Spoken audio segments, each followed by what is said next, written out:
안녕하세요, 스타일리스트 깡입니다. 오늘은 승희 시장님과 함께 미용실에서 머리 안 망하는 방법에 대해서 이야기를 해보려고 합니다. 남자분들이 머리 변화를 못하는 이유 중 하나가 미용실 가서 머리 망할까봐. 사실 저도 예전에 이제 생각 없이 머리를 맡겨둔 적이 있었거든요. 1년을 고생했어요. 한 번 잘못 자르니까 내 스타일 나올 때까지 1년이 넘게 걸리더라고요. 그때 후회하고 나서 조심해야겠구나, 잘 말아야겠구나 이런 생각을 했습니다. 어떻게 하면 진짜 실패 안 하게 머리를 맡길 수가 있을까요? 원하는 사진을 보여주시는 게 가장 좋습니다. 말로 이야기를 나누면 추상적이라서 소통하기가 되게 어려워요. 그것보다는 사진으로 정확히 보여주시는 게 확실하게 더 소통이 잘 될 것 같아요. 우리가 이 영상을 보고 저게 트렌드니까 트렌드 머리를 말하면 되겠구나, 선생님 세미 리프컷 해주세요 라고 해서 갔는데, 세미 리프컷도 모질과 기장, 얼굴형을 다 고려해서 그에 맞는 리프컷이 있는데, 그냥 세미 리프컷 해달라고 하면 기준이 모호하고 서로 소통이 안 되기 때문에 완성도가 떨어질 수밖에 없거든요. 내가 하고 싶은 머리가 있는데 지금 기장이 안 된다 싶으면 완성본의 머리 사진도 하나 준비해 주시면 너무 좋아요. 지금 내가 하고 싶은 머리와 기르면서 하고 싶은 머리 두 가지 사진을 가져가는 게 가장 좋다는 거네요. 제가 진짜 꿀팁 하나 알려드릴게요. 대부분 연예인 사진을 많이 들고 가요. 근데 저는 항상 완성도가 떨어지더라고요. 그래서 저는 어떻게 하냐, 예를 들어 승희 실장님이에요. 승희 실장 인스타에 딱 들어가서 내가 진짜 하고 싶은 그 머리를 찾아가서 맡겼을 때가 훨씬 더 완성도 있게 잘 나오더라고요. 디자이너의 포트폴리오의 사진을 가져가는 것도 좋은 방법이 될 수 있다고 생각합니다. 이 사진에서 마음에 드는 부분이 예를 들어 머리 기장인지 그냥 분위기인지 이런 것도 한 번씩 알려주시면 더 좋을 것 같아요. 얼굴형이나 모질이 다르기 때문에 이 사진 들고 간다고 해도 이 똑같이 하기가 어렵잖아요. 원하는 포인트를 얘기를 해주면 그분에 맞게 해줄 수 있기 때문에 얘기를 해야 된다.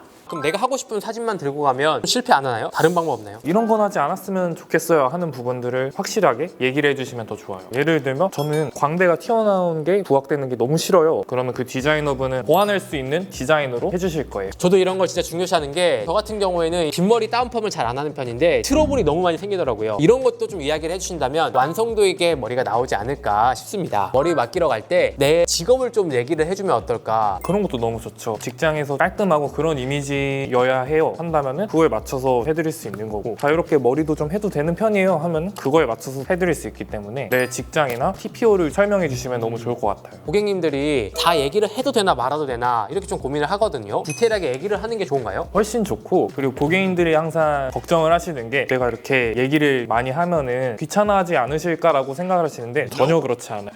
오히려 투머치 토커가 된다. 오히려 이렇게 먼저 얘기해 주시면 훨씬 더 좋아요. 또 방법이 있을까요? 어설프게 설명하면 안 돼요. 알아서 해주세요, 이런 걸 이야기를 하는 건가요? 그런 것도 있고 원블럭으로 해주세요 라고 하시는 고객님들이 되게 많은데, 얘기 나누면서 머리를 해드리다 보면은 원블럭이 정확히 뭔지를 몰라요. 누가 하라고 했으니까 그냥 원블럭 해주세요 네네. 라고 이야기를 하는 거네요. 맞아요. 원블럭이 뭔지 투블럭이 뭔지 얘기하는 것보다는 아까도 말씀드렸지만 정확하게 사진이랑 얘기를 많이 나누고 시술을 들어가는 게 더 좋을 것 같습니다. 사실 저도 어렸을 때 이랬거든요. 투블럭 8mm 해주세요, 12mm 해주세요 이렇게 하는데 이게 어설플 수가 있다는 거죠. 왜냐면 우리가 길어가는 과정에서 8mm가 좋을 수도 있고 12mm가 좋을 수도 있고 오히려 더 긴 게 좋을 수도 있는데, 스타일링 하다가 애매하게 바뀌어버리는 경우가 생기더라고요. 어떤 커트에 대한 집중적인 것보다 내가 기를 건지 짧을 건지, 제품을 사용하는지, 드라이기를 쓰는지, 고데기를 쓰는지 이거를 설명을 해주시는 게 그거에 맞게끔 머리를 해줄 수 있다는 거죠. 맞아요. 실제로 손질을 잘 하시는 분들의 커트와 아예 안 하고 털어 말리기만 해요 하시는 분들의 커트는 조금씩 차이가 있거든요. 그래서 이런 거 말씀해 주시면 너무 좋을 것 같습니다. 우리가 사진 가져가는 건 엄청 스타일링이 많이 된 걸 수도 있잖아. 근데 내가 고데기나 드라이기를 쓸 줄을 아예 몰라. 그러다 보면은 집에 가서 머리 감으면 왜 그 느낌이 안 나지? 나 머리 망했나? 이렇게 생각하는 경우가 많을 거라는 말이죠. 평상시에 어떤 스타일을 자주 하고 어떤 기술이 있는지 이런 걸 좀 설명을 하시는 것도 좋을 것 같습니다. 저도 팁인데요, 승희 실장님을 만난 게 이 방법을 통해서 만났어요. 제가 원래는 근처에 유명한 브랜드를 찾아가서 머리를 맡겼던 적이 있었거든요. 그럴 때마다 저는 거짓말 안 치고 거의 다 실패했어요. 그럼 어떻게 하면 실패를 안 하냐면, 내가 원하는 머리를 진짜 잘하는 디자이너 선생님을 찾아가는 거예요. 미용실이 아니라. 그래서 인스타 같은 데 좀 검색을 해보는 거죠. 세미 리프컷, 젠트컷 이렇게 검색을 해서 딱 들어갔을 때 너무 잘하는 선생님이야. 그 선생님을 찾아가고 예약을 했을 때가 진짜 만족도가 높더라고요. 인정하시나요?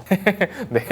그런 것도 있고, 너무 가격만 보고 선택을 할 필요가 없다. 저렴하다고 해서 이상하지도 않다고 생각해요. 근데 제 개인적인 기준으로는 저희가 하는 머리들이 디자인 컷이 들어가기 때문에 너무 저가대에서는 이런 감성을 내기가 생각보다 어려운 것 같아요. 디자인 컷을 많이 해본 디자이너 분께 머리를 맡기시는 게 실패 없는 방법이라고 생각을 합니다. 사실 이 정도만 하더라도 머리 실패할 일은 없겠죠? 저한테 오시면은 실패는 절대 안 하겠지만 혹시 다른 데를 가신다고 하시면 참고해 주시면 좋을 것 같습니다. 그리고 저는 이런 거 있어요. 자신감 있는 분한테 좀 더 매력이 느껴지더라고요. 맡겨도 되겠구나 이런 생각이 드는데 안 바꾸는 게 좋을 것 같은데 지금 스타일 유지하는 게 좋지 않을까요? 라고 하면은 신뢰감이 살짝 떨어지는 느낌이 있어요. 어떤 스타일이라도 자신감이 있는 분들에게 머리를 맡기시는 게 좋지 않나 싶습니다. 네, 이렇게 해서 머리 변화를 위해서 고민하는 분들을 위해서 이 컨텐츠를 진행해봤습니다. 여러분들도 한 가지 머리만 고집하지 말고 나에게 맞는 헤어스타일을 찾으시길 바라겠습니다. 끝으로 하신 말씀 있으신가요? 담당 디자이너분과 얘기를 많이 나누는 게 좋아요. 이게 이제 고민 상담도 하게 되거든요. 소개팅에 대한 고민이 있어? 그러면 그 소개팅에 맞는 머리를 할 수가 있는 거죠. 맞아요. 저 같은 경우도 오늘 뭐 소개팅 있어요, 데이트 있어요 하면 바로